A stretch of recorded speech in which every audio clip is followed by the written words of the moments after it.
На 31 јануари заврши ловната сезона за одстрел на полезен и крупен дивеч во ловиштата во атарите на 4 општини во регионот.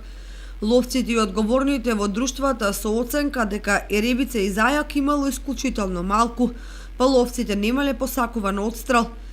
Инеку до целосниот крај на ловната сезона простануваат единствено до крајот на март да се ловат шатки и гуски. Меѓутоа, овој лов го практикуваат релативно мал број на ловци, главно од полските населени места.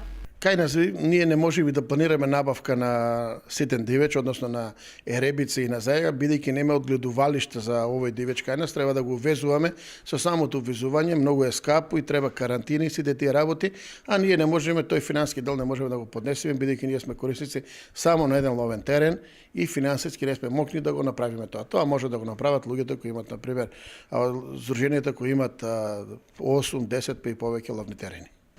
На нашиот терен ние ловиме се уште прелетен дивеч, до 30 март се лови зимска шатка и гулаб гривнач и бекасин ловиме. Ние, нашето ловно друштво обстојува од ловци од страна, односно италијани кои се заинтересирани за бекасин за ловење, бидејќи површина на нашиот терен е со оризови површини, каде што има бекасин, а италијаните се страстни ловци на бекасинот и затоа ќе се потрудиме ако можеме една или две групи да доведеме за да можеме финански да обстанеме. Освен тоа, февруари и март главно се резервирани за организирање хајки на штетен дивеч, па ловците нема да мируваат уште извесен период. Како намалувањето на полезни дивеч, така настанува зголемување на штетниот дивеч, односно дивечот без заштита, лисицата и волкот. Во консултација со моите ловци, со пребројување на теренот, излевање на теренот, лисицата е многу има голема експанзија, додека волкот ова година не се толку забележува на нашите терени.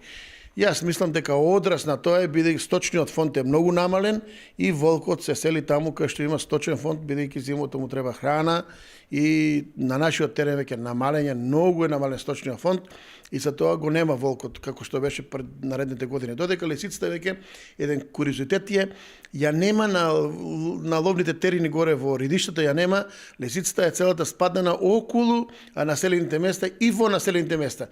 Со жалење можам да констатирам дека населените места во Чешиново, Блешево, општината се празнат, оно многу е застапена миграцијата село-град, има многу празни куќи и, на жал, можат и од едно време да се забележат лисиците како шетат на селските куќи.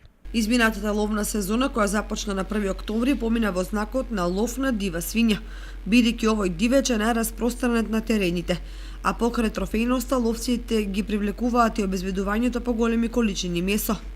Дури ниту информациите за појава на болеста кај дивите свињи во Бугарија и Србија не ги поколеба ловците да се закитат со таков трофеј. Се ловече главно на ридско-планинските терени под концесија на концесионерите Текстил од Скопје, подружницата Осогова на јавното претпријатие Македонски шуми, Сдруженијето Белкамен од Виница, Горица од Чешиново и други.